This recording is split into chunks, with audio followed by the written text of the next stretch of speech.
26 फरवरी 2026 को मैंने आप लोगों को प्रेडिक्शन दी थी, जिस दिन चांद ग्रहण की पहली वीडियो लगी थी।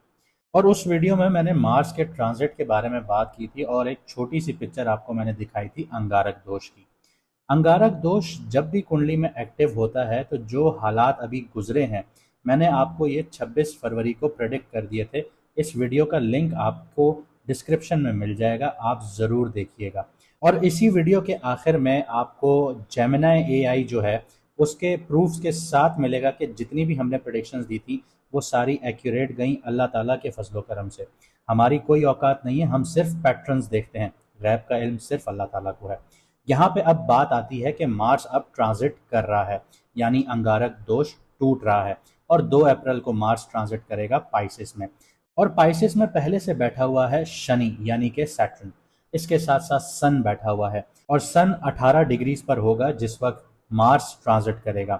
इसके अलावा 11 अप्रैल को मरकरी भी ट्रांजिट करके पाइसिस में कंजंक्शन करेगा सैटर्न मार्स के साथ और सन के साथ। अब जैसे मैंने आपको जो वीडियो का हवाला दिया उसमें मैंने मरकरी रेट्रोग्रेड होने की भी बात की थी, तो उसी वीडियो में मैंने ये भी बताया था कि जो मुआहदे होंगे, इंटरनेशनल ट्रीटीज़ होंगी या डिप्लोमेटिक चैनल्स एक्टिव होंगे वो फेल होते हुए नजर आएंगे, टूटते हुए नजर आएंगे। ये मरकरी की पावर थी, मरकरी रेट्रोग्रेड था। अब मरकरी डायरेक्ट है, पाइसेस में कंजंक्शन कर रहा है। यहाँ पर अब मार्स को हम देखेंगे कि मार्स आपके लिए क्या इम्पैक्ट लेकर आएगा। लेकिन यहाँ पे काफ़ी लोग हमारे पास ऐसे हैं जो वीडियोस तो देखते हैं, उनको समझ नहीं आती कि उनके साथ कुछ सिचुएशंस जो हैं वो मैच कर रही होती हैं, कुछ नहीं कर रही होती।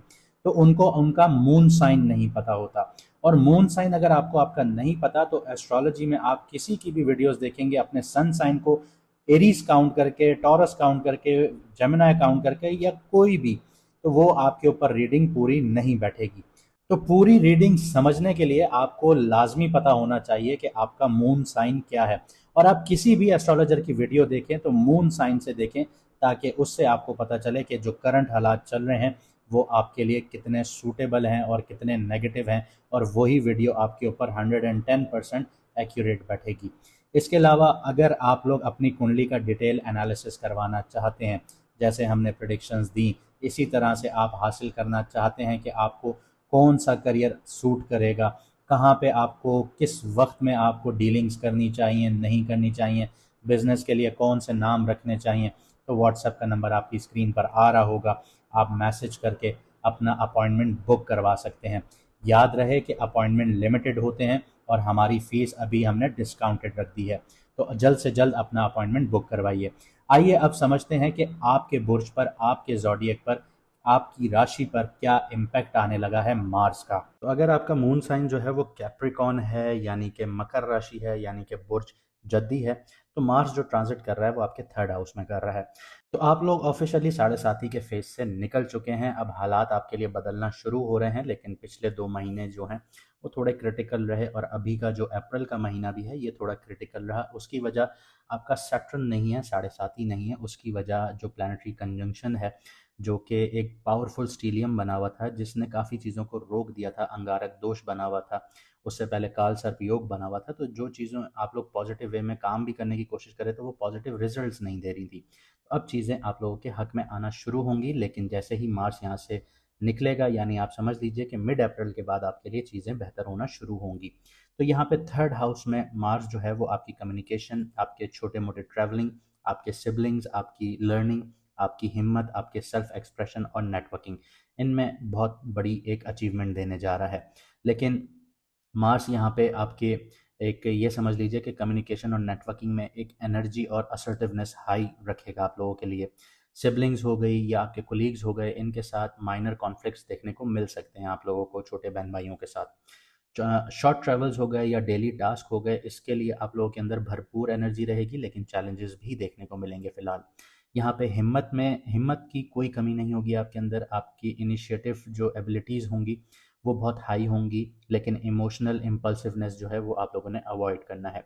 मार्स आपके सिर्फ थर्ड हाउस को एक्टिवेट नहीं कर रहा, मार्स आपके सिक्स, नाइन्थ और 10th हाउस को भी एक्टिवेट कर रहा है। 10th हाउस आपका करियर का घर है।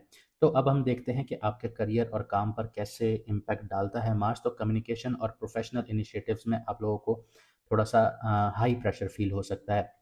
लीडरशिप और अथॉरिटीज़ में थोड़ी सी चैलेंजिंग सिचुएशंस आप लोगों को फील हो सकती हैं। तो आप लोगों ने लड़ना नहीं है, जो आपको बोला जाए आप खामोशी से काम करिए, क्योंकि पिछले 7.5 साल भी आप लोगों ने देख लिया कि आप लोग अगर कहीं लड़ने की कोशिश कर रहे थे या अपने लिए आवाज़ उठा रहे थे, तो वहाँ पे आप लोग मुश्किलात का सामना कर रहे थे। अब इसी तरह अगले 20 दिन भी आप थोड़े से एहतियात भरे गुजार लीजिए, उसके बाद चीज़ें आपके हक में आना शुरू हो जाएंगी। तो अगर आप लोग चेस भी खेलते हैं ज़िंदगी में, तो आप चेकमेट तब तक नहीं बोलते जब तक आप जीतने वाली सिचुएशन में नहीं आते। तो यहाँ पे भी आप अपनी ज़िंदगी को एक चेस समझिए, ताकि आपको ये चीज़ पता हो कि आप लोग अपने लिए काम कर रहे हैं, और जिस दिन आप जीतने लगेंगे उसी दिन आप लोगों ने चेकमेट कहना है, और जिस वक्त टाइम आपके फेवर में होगा। तो टाइम आपके फेवर में आने वाला है, बस थोड़ा सा और इंतज़ार। तो यहाँ पे लीडरशिप्स के साथ आप लोगों ने लड़ना झगड़ना नहीं है, अथॉरिटीज़ को चैलेंज नहीं करना।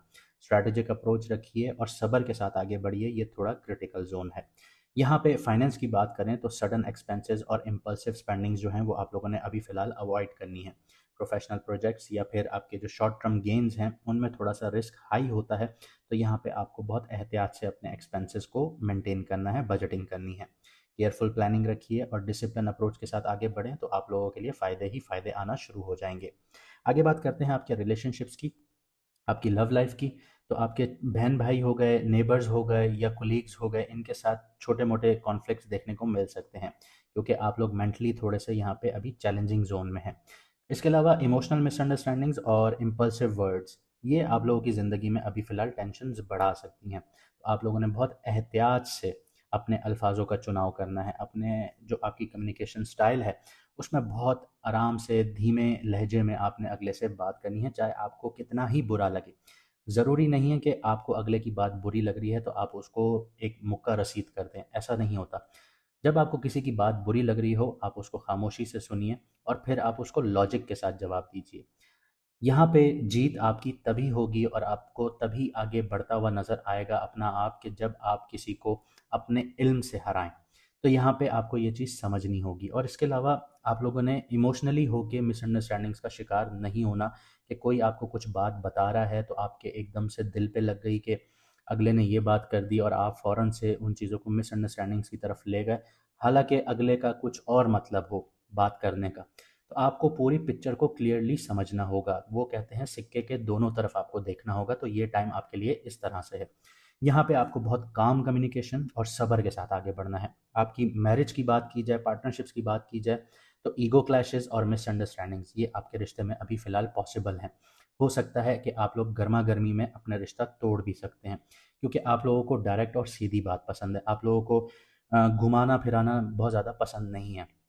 यहाँ पे स्पेशली जो चीज़ आती है वो शेयर्ड रिस्पॉन्सिबिलिटीज़ में आती हैं, कि आप जितनी मेहनत कर रहे हैं, आप जितनी तरफ अपनी तरफ से जितना दे रहे हैं, आपका पार्टनर उतना रिस्पॉन्सिबल फ़ील नहीं कर रहा अपने आप को।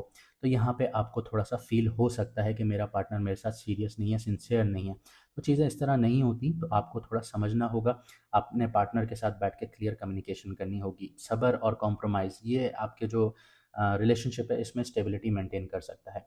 आगे आपकी हेल्थ की बात करते हैं, तो स्ट्रेस, एंजाइटी, स्लीप डिस्टर्बेंसेस और बर्नआउट यहाँ पे आपको देखने को मिल सकता है।